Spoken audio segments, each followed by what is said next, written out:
Hello, good people of YouTube. Mountbatten here, and today I'm bringing you guys an updated top 5 must-buy premium ships list.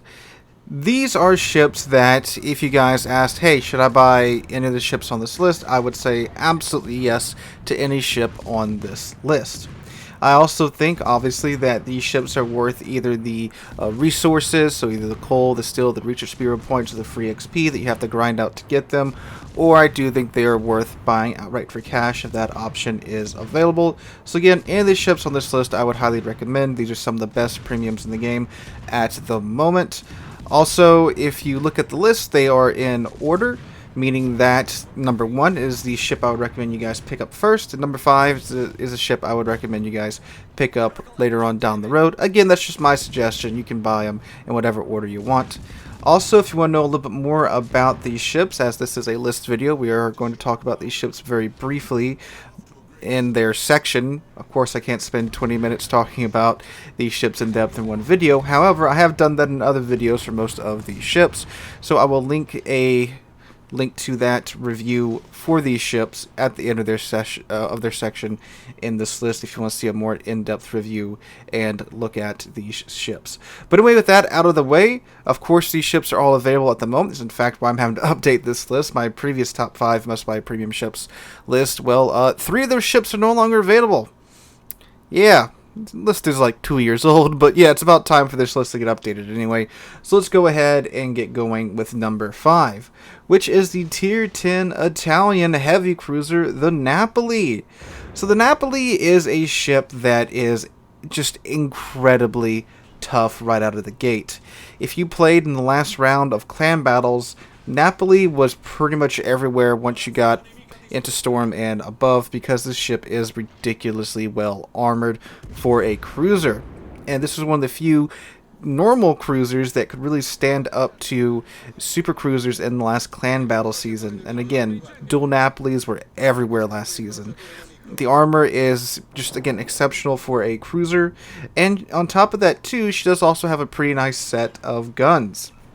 Now, she doesn't have very large guns like some of the large cruisers or some of the super cruisers. She still has some pretty, run-of-the-mill guns for a Tier 10 cruiser. But on top of those wonderful main battery guns, she has SAP secondaries. And she actually has the most accurate secondaries in the game. Her secondaries are baked in to literally be the most accurate secondaries in the game. So, of course, once you fully build into it as well, you have some really, really accurate secondaries going on here. Now, since these secondaries do fire sap shells, and they are way better than, of course, the tech line's secondaries, well, with cruiser secondaries especially. But if you look at the battleship secondaries for the Italian battleships, those 90mm secondaries can barely pin, I think, like 13 or 14 millimeters of armor, if that, so they're completely not worth building into. But once you put sap in those things, they get the sap penetrations, and now you have these sap secondaries that can pin pretty much just all about a cruiser would need to pin at that tier, especially given the accuracy too. And it's just a wonderful, wonderful, wonderful close-in cruiser. Now, the main battery guns, of course, do use Italian AP, which hits very, very hard. And again, even though this ship doesn't have, 305, 310 millimeter guns, when you're in this thing's optimum range, which is about 14 kilometers in, these AP shells hurt like hell, because again, it's the Italian AP. Italian AP is very high velocity and packs one hell of a punch. So when the Napoli is able to get in close, she is an absolutely terrifying ship to go up against at anything except for like a exceptionally well armored battleship like a Grosse Kurfürst or one of the other brawling battleships. On top of all this too, she gets torpedoes, 13-kilometer Italian torpedoes, which are very useful at throwing down channels that you might think a ship might be pushing up. Or also, if you're in a brawling situation, you have that ace up your sleeve, which, of course, when you're brawling is an exceptional gimmick to have. You can just whip out these torpedoes, and it is only 3 torpedoes, but for most high tier ships, by the time you've closed into that close range, especially with sap secondaries going and these mean guns that the Napoli has, they're probably well within your torpedo damage area of knocking them out. So on top of all that too, she gets the exhaust smoke generator that the Italian cruisers and battleships get, which means that when you pop this smoke screen, it's going to be able to keep up with your ship. You can fly full throttle, and the smoke screen will keep up with you, which helps you close that distance into your optimum range in many a case, and also will surprise many an enemy player, as you'll be surprised how many players don't see the giant battleship-sized smokescreen slowly moving toward them with the Italian battleships, let alone with something that's fairly quick and nimble like the Napoli as well. And what's nice, a nice technique too, is you pop your smoke, pop your fighter plane, which this ship does get. The fighter plane spots ships within your secondary range. Now your SAP secondaries are firing without you being spotted, and you just chew on enemy ships like that. So Napoli's a fantastic boat for random battles. Her toughness and her survivability gave her a place in last season of clan battles, and I don't see this ship getting removed from the clan battles lineup anytime soon once tier 10 clan battles come back, unless there's like a CV season or something like that, because she does have rather weak AA. But for random battles, great brawler, good fun ship to play. Does struggle at range with the dispersion of the main battery guns, but you have so many tools on the ship that will let you get in close. And it's not really a huge problem in today's battles, again, especially with that smoke screen. But this ship, once she gets within medium and close range, she is an absolute blast to play. Alright, moving on down to number 4, we have the Tier 9 Premium German battleship, the Pommern. So the Pommern is a ship that was released, and there's a lot of doubt on whether or not this ship was going to be any good, because you have 12 15-inch guns at Tier 9, which is a smaller caliber for Tier 9, but the ship got released, and this ship is so much fun. The ship is a blast to play. So what the Pommern is, it's an FDG with, like I said, 12 15-inch guns instead of her 8 16-inch guns. And she does, of course, have a long reload time, because naturally with 12 15-inch guns at Tier 9, that's a lot of firepower to have, and I know a lot of players like to make a big deal out of, oh, it only has 15-inch guns. Yes, but again, I've said it 2 times already, about to say it a third, she has 12 of them! Which, yes, it's a small caliber for that tier, but good God, I think we've learned by now that when you add lots of medium or small caliber guns to a ship, it still packs one hell of a punch. I mean, look at Mecklenburg. She has absolutely tiny guns for a Tier 10 battleship to have, but good lord, they slap. And same thing here with the Pommern. 12 15-inch guns is just one mega hammer to wield if something slips up and shows you broadside. And yes, it does have German BB dispersion, but again, with 12 of them, you're going to be hitting the target that you're aiming at most of the time. In addition to that, too, she's also been tuned quite a bit more for brawling than something like the FDG. She now has torpedoes, and she also has hydroacoustic search, which is exceptional, because in a lot of cases when they give certain brawling ships the turpage treatment, which is like they super tune them for brawling, they normally take away the hydro in a lot of cases if the ship had hydro beforehand, but the Pommern gets to keep her hydro, which is such a huge thing to have when you're having to push into the enemy team. You can spot those torpedoes and avoid eating those torpedoes because it is a German battleship, so she has absolutely terrible torpedo damage reduction. With hydro running, you don't really have to worry about that at all. And of course, too, she has the German secondaries. Now, she does have a lot of 105s rather than the 128s of much desire, especially at Tier 9, because the 128s and the Germans with their HE pin can pin over 32 millimeters of armor. The 105s with the Pommern can't do that. You can build into IFHE if you want to. That's up to you. It's a little personal preference. I personally don't, because the Pommern, unlike the FDG, does again have 15-inch guns, and there are going to be some cases when there's some battleships that are bow tanking.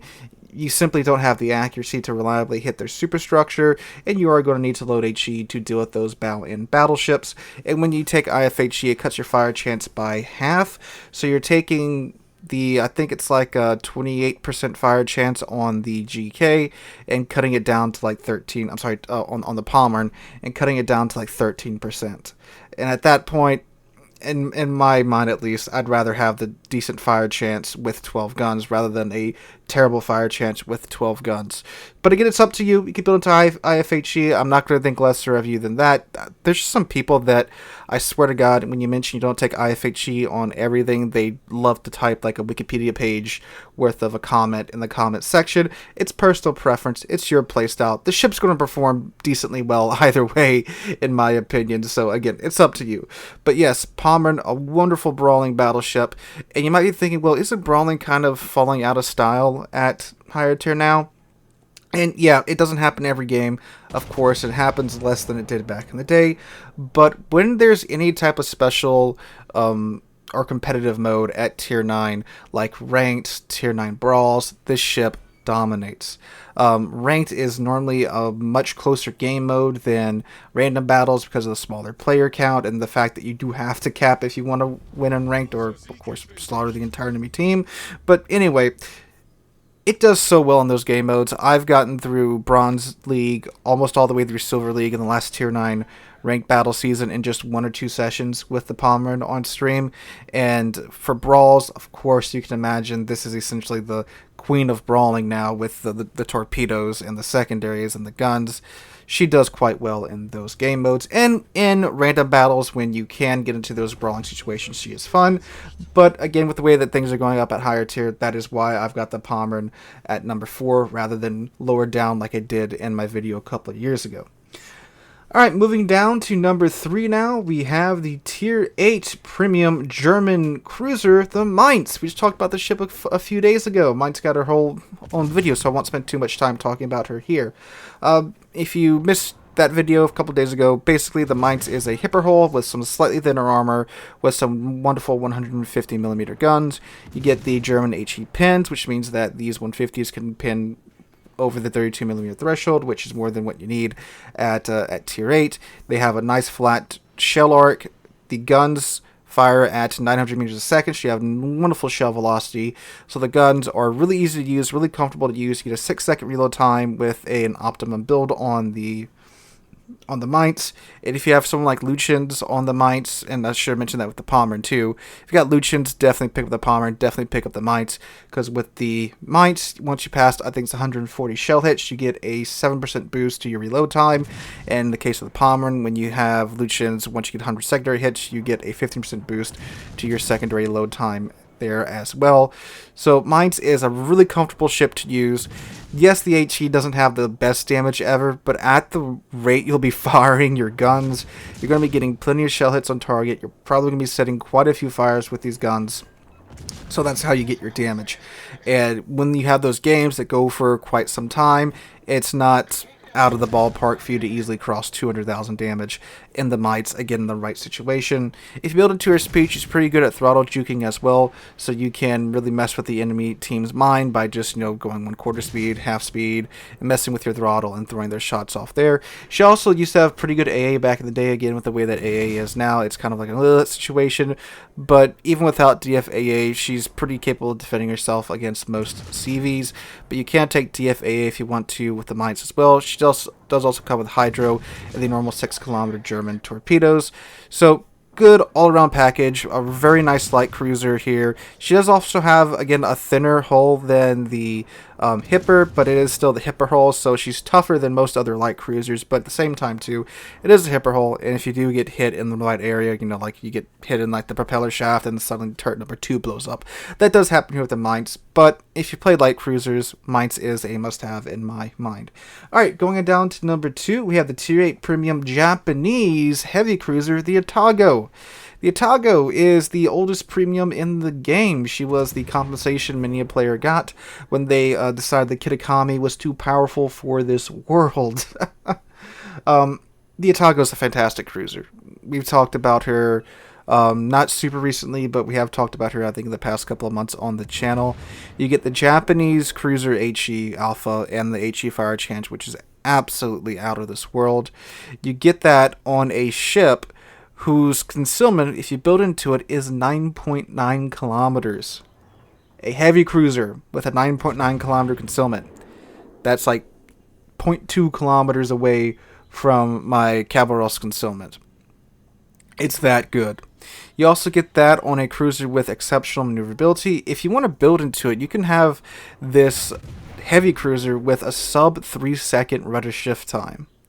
On top of that, too, you get Japanese torpedoes with a 10-kilometer range, which means, yes, you can stealth torpedo in the Atago. You also have hydroacoustic search. So this ship is just such a nice package. Oh, and you get a heal on top of that too. The Atago, if you have shot at it, which I'm sure most of you have given how old this ship is, you guys do know that she is quite the squishy cruiser. But she does get the heal to kind of compensate for that. And with the concealment and the maneuverability, you have the ability to determine when you want to fight in the Atago so easily. The only way you can be spotted, of course, is if someone's within your concealment range. The only thing that's going to be within your concealment range that you don't know about is a destroyer. Most destroyers avoid the Atago like the plague because of that excellent Japanese HE. If you spot a destroyer and they're within 9 kilometers of you, the way that the Atago's guns are, with how accurate they are and the good velocities they do have, you're going to shoot them quite easily and take away probably half of their health in one good salvo, if not more, and set a couple of fires and break everything on their ship. That's just the nature of Japanese HE.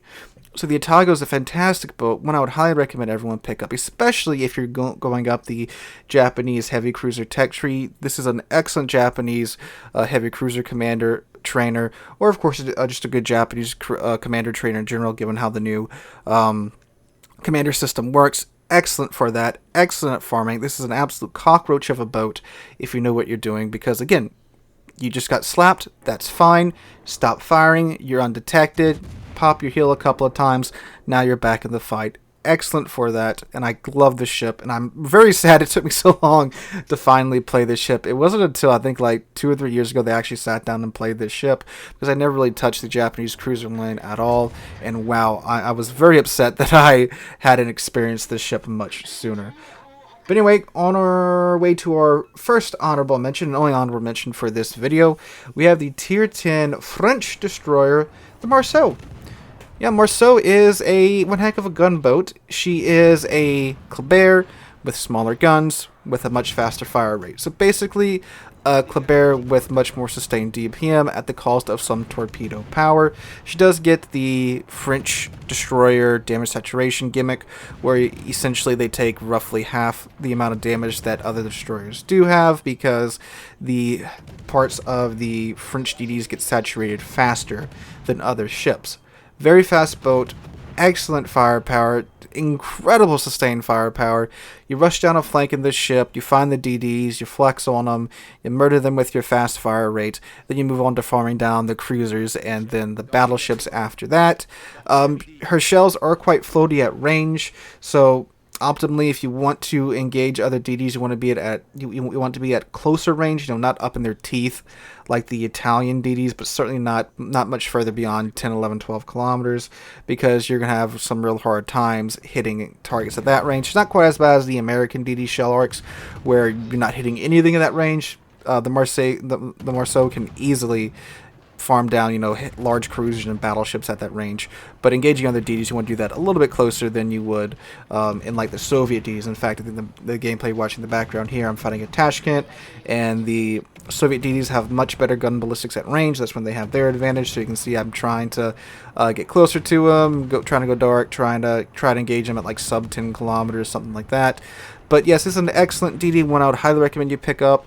It does have its place in competitive. I mean, if this thing is allowed to continue to survive in competitive, it's going to burn down the enemy team incredibly fast. Great flanker, great harassment ship for competitive or ranked battles in general. And of course, it's incredibly fast. You get the speed boost. Don't get the reload booster, because I think the guns would turn into miniguns at that point if you did get the reload booster on the Marseille. But an excellent kiter, excellent juker, excellent just harassing DD all in all together. One, again, I would highly recommend you guys pick up. Alright, coming in at number 1, we have the Tier 9 American battleship monstrosity, the Kearsarge. Kearsarge, again, this ship is, wow, it is so good at doing good, consistent damage in pretty much any match that you're in. So the Kearsarge is this weird hybrid monstrosity design that was actually designed for the Soviet Union by some American naval engineers that had one too much of something to drink or smoke or snort or all of the above. So she has 12 16-inch guns at Tier 9 with a 30, I think it's 35-second reload time, understandably. Now the guns are the 45 caliber guns of the North Carolina, so that does mean at longer ranges these shells take a year and a half to get to their target, which means you want to play the ship actually at medium range. It's a battleship with a flight deck, not a carrier with guns, so you want to be again within that medium range with this ship. And it does have the American AP, which hits hard as hell, and it does have, like I just mentioned, very slow velocity, but given that slow velocity, that does mean against cruisers you're going to get more pins than over pins compared to other ships with 16-inch guns with higher velocities at this tier. So she's quite good for just you racing cruisers. Again, you have 12 16-inch guns. You have Montana firepower at tier 9, which does mean you can see tier 7 ships occasionally, which is, well, not great for them, because at that point too you could overmatch their bow armor with these 16-inch guns. She does actually have a pretty decent fire chance on these guns too, but with the AP and the amount of guns that you have, you won't really need to use it unless you're running into like tier 10 ships, so it's there if you need it. Now the Kearsarge is of course a hybrid ship, so let's talk about her planes. She gets one flight of rocket planes. They don't have any consumables, no engine boost, no heal, no nothing, but there are 5 planes of this squadron, and they are rocket planes. They're equipped with the Tiny Tim rockets of the Midway, and good lord, these planes absolutely will mess up pretty much anything that you come across as long as you get a good approach in on it. You want to approach from the side and go for the superstructures on battleships, especially like the German battleships with the big chunky superstructures. Or if you know it's like a lower tier ship or something, go ahead and go for the sides, and you'll easily be doing anywhere from 8 to 16, 17 to 18k with these rockets. Be starting 1 or 2 fires with these planes. These planes give you the ability to, when you're reloading your main battery guns, you have something to go fly around with and get consistent damage in during that time. That's what gives this ship the ability to just do such good levels of damage consistently. You've got, again, 12 16-inch guns with some of the most consistent accuracy in the game, and then you've got the rocket planes on top of that too, which give you good consistent damage. And this is an American battleship, so you can take the Artillery Plotting Room mod 2 mod in the last slot, which gives you an 11% boost to your dispersion. So all this in one package is quite the just amazing ship. And the armor of the ship too is actually pretty good. The hull, that is, the flight deck is of course a giant weak spot for this ship, but the armor of the Kearsarge itself is actually pretty darn good, so you can play it close in if you can somehow hide your superstructure. Or once that gets saturated, the actual, again, armor on the ship is pretty good. I'm not saying go brawl in the thing, but she is tougher than she looks. And she's also available for coal or cash outright, so it's a free ship there as well. So guys, that is my updated top 5 must-buy premium ships list. Let me know what you guys think about this in the comments down below. What ships would you include on this list? Do you disagree, agree with me? Let me know all that down below. Hope you guys have a wonderful week and have a wonderful Monday. If you enjoyed the video, make sure to drop a like and subscribe to the channel. On our way to 40,000 subscribers. We're getting very close to that goal, and I cannot thank you guys enough for that. Hope you guys have a wonderful Monday, have a wonderful week. Hope to catch you guys in the next one.